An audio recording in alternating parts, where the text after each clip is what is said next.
Before start this video, please subscribe my channel and click on bell icon. Thanks. America has no shortage of scoundrels and scofflaws. Throughout the country's history, countless men have grabbed public attention with daring and dangerous behavior. Famous outlaws and criminals have won the hearts of adoring female fans and inspired nationwide reactions. Vicious and violent gangsters in several eras have scared Americans straight. Others kept the entire nation on the edge of its proverbial seat with tales of awful exploits. But what about bad women? Surely, in the 200-plus-year history of the United States, it hasn't only been men who have terrorized and domineered over the country and its far-flung inhabitants, right? In this list, you'll learn more about 10 terrifying and formidable women who wreaked havoc on America. Not all these women were as outwardly violent as the country's most dangerous men, although some were. Some were domineering and politically astute. Others were aggressive and demanding of their desires. Still more were shrewd and cunning with how they got what they wanted. But one thing is for sure, you wouldn't have wanted to come across any of these 10 terrible women during their torrid lives. Though many of these women have been dead for decades or longer, they still strike fear into the hearts of historians. The tales of these 10 vicious vixens will remind readers that men don't have a monopoly on sadistic violence, vengeful plots, or acts of terror. Related, Top 10 Amazing Women of the Ancient World. 10 Griselda Blanco. The shocking transformation of Griselda Blanco into the Black Widow, our history agree. The Colombian-born woman grew up in poverty in South America but wanted more for her life. Even at a young age, she was reportedly sadistic. One legend tells the tale of her allegedly kidnapping and killing a boy in Colombia when she was just 11 years old. By her early adult life in the 1970s, she found the drug trade as a lucrative outlet. In that era, she connected with famed drug trafficker Alberto Bravo. The two began importing large quantities of cocaine into the United States. Before long, Bravo was murdered, allegedly in a hit ordered by Blanco, and she took over the drug trade. Soon, she started leaving behind a trail of dead husbands across Miami. Other drug competitors were turning up dead in strange places too. Cops couldn't prove Griselda was behind it all, but the streets knew what was going on.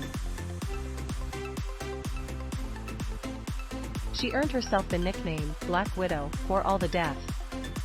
As the 1980s began, her drug trade exploded across South Florida. She began wiping out competitors in droves and was, for a while, the one dealer on top of the heap during the cocaine Cowboy Wars. After years of drugs, murder, and mayhem, the feds eventually caught up to Griselda. In 1985, she was found guilty of a series of drug-related charges. Prosecutors couldn't pin any murders on Blanco, so they couldn't lock her up for life.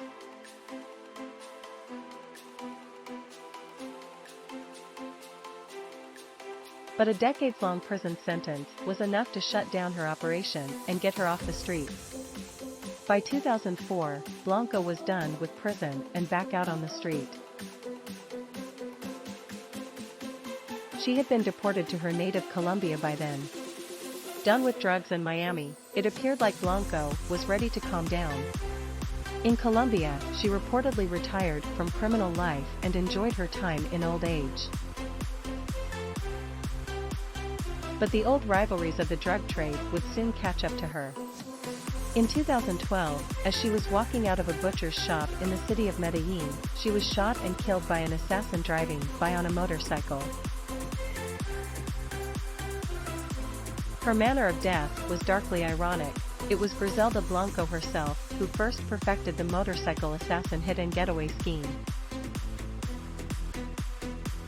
1. 9 Iva Kroger. Merging fact and fiction in Naughty. You might have thought Iva Kroger was a sweet grandmother just by looking at her.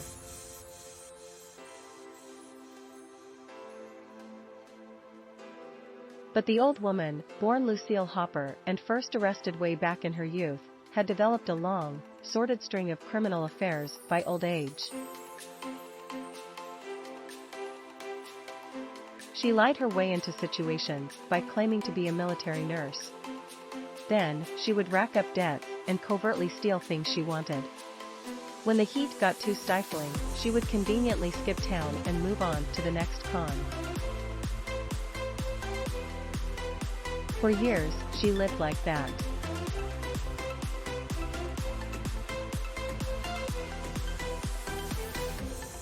By the time she married a man named Ralph Kroger in San Francisco in 1954, she was going by the name Iva. Ralph appeared to have been something of a dead artist himself, and by 1961, the duo changed their last name to Long and moved into a Northern California hotel. There, Iva quickly developed a close relationship with Mildred and Jay Arneson, who owned another hotel right across the street. After a few weeks getting closer and closer, Mildred and Jay suddenly went missing. Nobody knew where they were or when they would be back. When cops finally closed in to investigate, they found Iva behind the desk at the hotel. She told officers she was the new proprietor.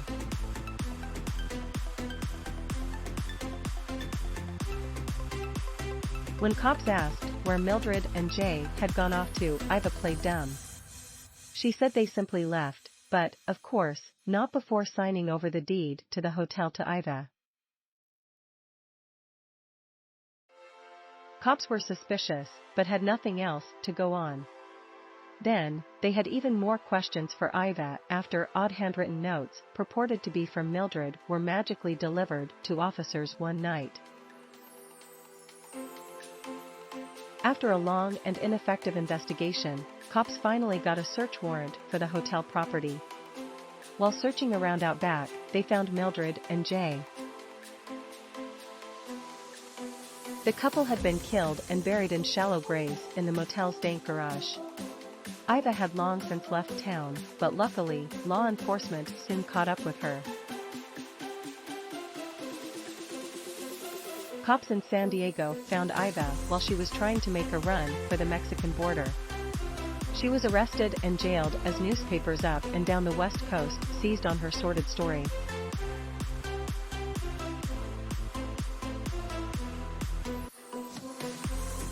At trial, she did her best to establish an insanity defense, but the jury didn't buy it. Iva was found guilty of murder and imprisoned. But less than 2 decades later, she was granted parole. Released from jail by 1975, she moved across the country and carried on her criminal ways. It was mostly petty stuff, but in 1987, she was accused of making threats to murder someone in Florida. By 2000, Iva died in obscurity. Still, for quite a while, she was Northern California's most feared female criminal and fugitive murderer. 2. 8 Bonnie Parker. Bonnie Parker, poet who became infamous outlaw in 1930s. Clyde Barrow, brought to life. Who hasn't heard about the famed exploits of Bonnie and Clyde? Thanks for watching. Credits to listverse.com. Please subscribe my channel for more videos.